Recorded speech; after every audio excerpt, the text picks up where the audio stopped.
रात्रीचे 9 वाजले होते.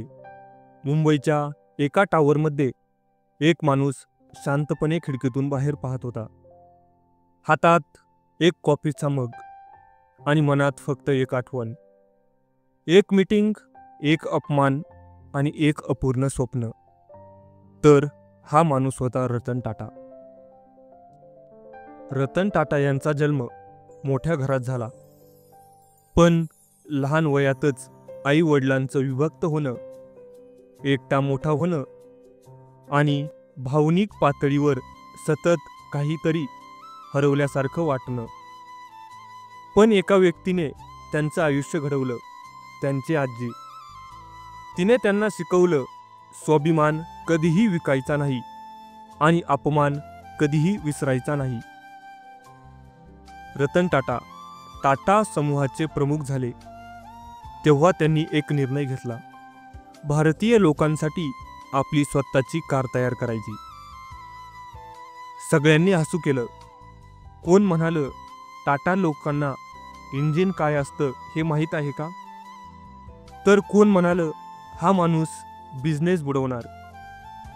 पण त्यांनी सर्वांचा अपमान ऐकून घेतला आणि 1998 साली टाटा इंडिका बाजारात आणली, भारताची पहिली देशी कार. इंडिकाचं सुरुवातीचं प्रदर्शन फारसं चांगलं नव्हतं, नुकसान होत होतं.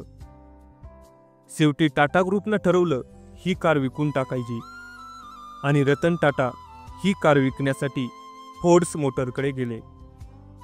फोर्डच्या मीटिंगमध्ये त्यांच्या सीईओने त्यांच्यावर टीका केली.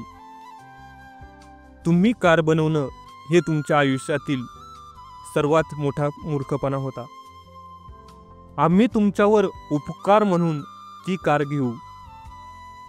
रतन टाटा शांत होते, काहीही उत्तर दिलं नाही, पण मनात एक ठाम निर्धार केला आणि खूप मेहनत करून टाटा मोटर्सला वेगळीच ओळख निर्माण करून दिली.